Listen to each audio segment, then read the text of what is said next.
Bonjour les enfants, c'est papa. Bienvenue dans le deuxième podcast de la journée les enfants. Bienvenue à la clinique. Aujourd'hui les enfants, on a parlé du pétage de plomb. Comment la prison réussit à vous détruire un homme. Comment c'est qu'à chaque fois qu'on vous met en prison en fait, le truc c'est que quand tu sors de là, tu es totalement walou. C'est très compliqué. Et ça m'a rappelé le patron, le prince du pétage de plomb. Il s'appelait Paul-Éric Kingué. Et ça m'a fait ouvrir encore le carnet rose des mémoires d'un prisonnier. Ça m'a rappelé une histoire que j'ai envie de vous raconter. Partagez les enfants parce qu'on va vraiment s'amuser. Alors, il s'agit de Paul-Éric Kingué. Vous savez, je ne connaissais pas Paul-Éric Kingué et Paul-Éric Kingué lui-même ne me connaissait pas. Mais s'il y avait quelqu'un qui me méprisait sur cette planète Terre, c'est Paul-Éric Kingué. C'est-à-dire que Peck, c'était quelqu'un qui se demandait toujours qu'est-ce que le fumeur de Njapsi fait quoi au milieu des grands qui font la politique. Il regardait tout, chaque fois il regardait tout, Moïse Kamto comme ça, il disait mais qu'est-ce que le gars si, qu'est-ce que le patron cherche avec le fumeur de Njapsi. Je n'avais pas droit à la parole. S'il y a Paul-Éric Kingué quelque part, moi je n'avais pas droit à la parole. Le gars banalisait toujours ma parole. Si je veux dire quelque chose, il dit que hey, et donc là où les grands sont en train de parler, qu'est-ce que le petit frère s'y fait ici? Va chanter ton rap là-bas, non. Donc, le mot là, c'était le grand frère de la banalisation. Donc, finalement, quand on se fait arrêter et tout, Paul-Éric Kingué encore, il me banalise encore plus. Je ne pouvais pas parler.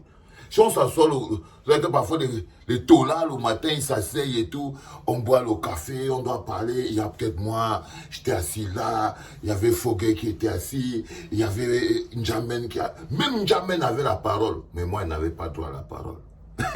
Vous vous rendez compte? Ça dit que Peck réussissait à accepter que N'Djamène ait la parole, mais moi, il n'y a pas la parole. Foguet pouvait parler, N'Djamène pouvait parler, même le président, évidemment, même moi, dès que je voulais dire un mot, le gars dit que donc, là où les grands parlent, tais-toi. Alors, quand je vous dis que la prison fait péter les plombs et tout, c'est qu'avec le temps, je ne sais pas ce qui t'est passé, mais Peck, Paul-Éric, à un moment, il était très nerveux. Il devenait très nerveux. Alors, il y avait eu une histoire de tchéléisme dans la prison. Donc, c'est l'histoire du tchélé là que je vais vous raconter. Donc, comment Paul-Éric a pété les plombs avec moi. Donc, il y a un gars dans la prison, ils sont enfermés dans la cellule de passage. Et comme je vous dis toujours, c'est un grand frère, c'est un petit frère qui met toujours un grand frère dans l'ondem en prison. Hein. Les grands frères ils ne connaissent pas le côté pervers de la prison. Quand on arrête un bonhomme à 40 ans, 30 ans, à 50 ans, ils ne connaissent pas que les vipères les plus dangereuses dans la prison, c'est les petits, c'est les mineurs. Les petites vipères, elles sont plus dangereuses. Les mineurs peuvent t'amener dans une situation extraordinaire. Donc, tu entres par exemple dans la prison, tu ne connais pas encore tout mal les mots au las. Tu ne connais pas. À chaque fois, tu te dis que c'est les choses que les gens parlent d'or, mais tu ne sais pas qu'en prison, le touma au las est quelque chose qui est... C'est d'abord la seule option. Donc, il ne faut pas trop gérer, soit tu passes à autre chose. Donc quand les grands frères arrivent en prison, ils ne savent pas ça, ils ne connaissent pas cette réalité. Et c'est les petites vipères qui sont dans la prison qui leur montrent donc comment ça se passe. Donc le grand frère a organisé une fête. Donc il y a un gars qui a donc organisé une fête, il fait entrer les kitoko, je ne sais pas ce qu'il avait gagné. Le gars fait entrer des sachets et les sachets et les sachets de whisky en sachet. Les gros paquets de whisky en sachet comme ça là, c'est la fête dans la prison. Tout le monde était déchiré. Tout le monde était déchiré. Les whisky en sachet volaient dans la prison, tu attrapes ce mental, tu fais descendre, tu attends ici. En haut qui a la fumée, vient, tu attends, tu reposes sur le côté. C'était le show, non? C'était le show, le jour-là, on fumait et on buvait dans la prison comme ça. Et tout ça, c'était quoi? Le whisky frelaté. On avait le choix, on était dans la prison. Les conséquences, donc, finalement, le régisseur apprend qu'il y a eu la fête. Il est fâché. Qui a organisé la fête? On indexe le gars, je ne veux pas dire son nom. On indexe le gars. Tant il est donc sanctionné, on l'amène dans la cellule de passage.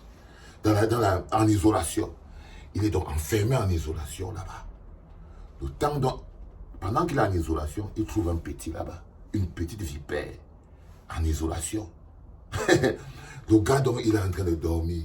Pendant qu'il dort, il sent, vous avez les résultats, il sent donc que non. Le petit est en train de lui de lui sucer le bonbon. Il ouvre un œil. Il sent comment le petit le met bien. Il veut le pousser, mais il est bloqué. Parce que le gars était aussi tongo et tout, il ne comprend plus rien. Mais il y a quand même un... Il est comme s'il est dans le rêve. Hein? Le gars est comme s'il est dans le rêve. Donc, pourtant, le petit est réellement en train de lui sucer le bonbon. Mais il est là, je crois qu'il a ouvert son nez, il a vu que le petit était en train de tailler le bonbon. Mais il a dit que vu que c'est déjà mouillé, autant mouillé, c'est mouillé. Sauf qu'ils n'étaient pas tous les deux tout seuls dans la cellule de passage là. Ok?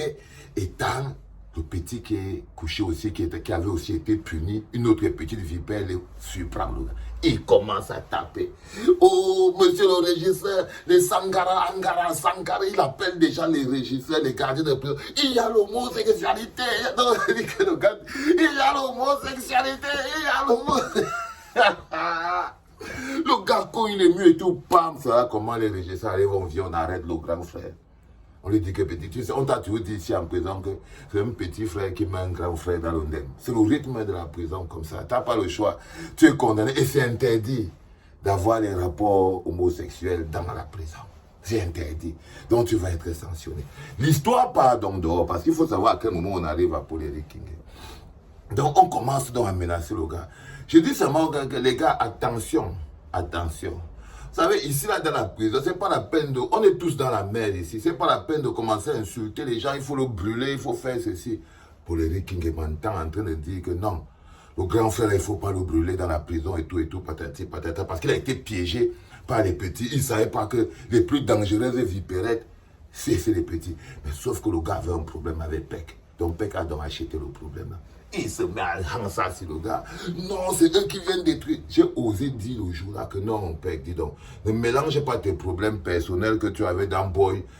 Hé, papa, j'avais osé. C'est le premier jour-là que j'avais vu le pétage de plomb.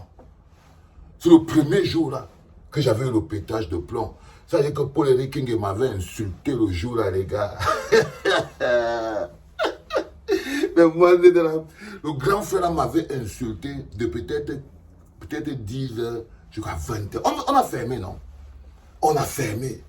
Le gars dit que regarde-moi quelqu'un, donc fumer le banga ne te suffisait pas. Maintenant tu es aussi un tchélé, tu défends. Le grand frère là, arrange ça. Il ne sait même pas ce que tu fais ici. Qui t'a mis ici? Toi tu devais, il dit que moi je devais go au Kosovo. Il dit que toi tu es un bangando. Toi tu es un bangando. Le gars a pété les plombs pendant 2 heures de temps. Le régisseur est venu. Le régisseur est venu. Le régisseur arrive, il dit que mais qu'est-ce qui se passe? Machin truc. Il dit que le gars, il ne s'arrête pas, donc il n'entendait pas. Il n'entendait plus.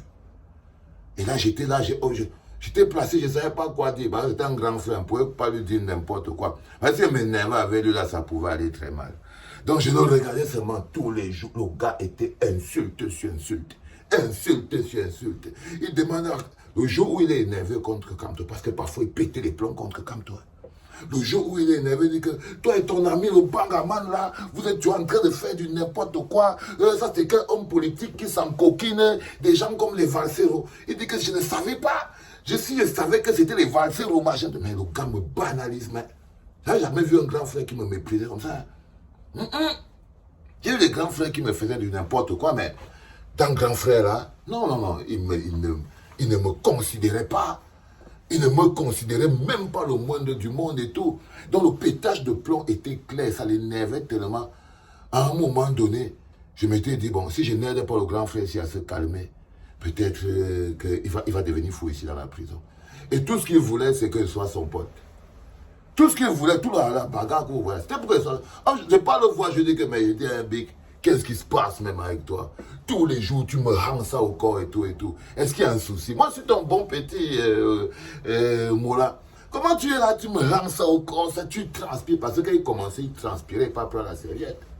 Il prend la serviette, il est sur la tête. Je dis que, mais qu'est-ce qui arrive au grand frère? Si on a branché quelque part. C'était comme si on avait branché quelque part et personne n'arrivait à le débrancher. Le pétage de plomb de la prison. Et quand on est sorti, vous avez vu vous-même ce qui s'est passé sur les plateaux. Vous savez, monsieur, dès qu'on appuyait ses plaies, c'est le pétage de plomb. C'est ça les conséquences de la prison. Donc, à un moment donné, vous voyez par exemple, N'Djamena, vous aussi vous racontez Parce que N'Djamena avait encore eu un pétage de plomb. Parce que lui, d'abord, c'est son pétage de plomb, c'était plus le Nguémé. Avec lui, il avait les dos. Mais la personne qui était totalement fauchée dans cette histoire, le Nguémé man, c'était N'Djamena. Et c'est lui, c'est le pétage de plomb du Nguémé qui pouvait le tuer. Mais le pétage de plomb de Paul-Éric, c'était que non, comment un gars comme Valsero peut avoir autant de pouvoir? Il n'arrivait pas à comprendre. Il disait, mais ce gars, c'est qui? Il n'arrivait pas à comprendre que moi, je contrôlais la rue depuis.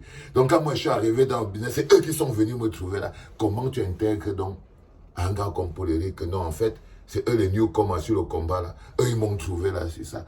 C'est-à-dire que même MK lui dit que, mais c'est où est là, même depuis, le gars dit que, oh, quand on... Vous voyez? Donc, il faut faire très attention. Quand les gens ils sortent de prison, il faut savoir si la prison a déjà fait son travail. Par exemple, Eko, en ce moment, il est au pétage de plomb en prison. Il a atteint la phase du pétage de plomb. C'est-à-dire qu'il paraît qu'il se place comme ça, il regarde le soleil pendant 4 heures de temps. Là, il a demandé une demande de liberté provisoire parce que la tête ne tient plus. Parce que la tête ne tient plus, les gars. Il ne vous ment pas. La tête d'Eko, là, ça ne tient plus là-bas en prison. Il paraît que le gars porte le baume des écames. Il porte le sac des pêcheurs ici et il marche sous le soleil dans la prison comme ça en regardant le ciel. Et le soleil lui tape la tête. Donc il est en pétage de plomb. Il a écrit même une lettre pour dire que si on trouve qu'il s'est déshabillé, c'est qu'il ne peut plus tenir. Donc c'est ça. Donc, quand vous voyez un gars comme Sébastien Bala, quand il sort comme ça là et tout, il faut savoir. C'est le foulot qui se passe là-bas dedans. Les enfants, je vous ai dit que vous racontez au pétage de plomb de N'Djamena. N'oubliez pas de me rappeler ça. C'est un deuxième podcast de la journée, les enfants. J'aime bien cette lumière-là. Je voulais un peu essayer pour voir ce que ça donne. C'était papa.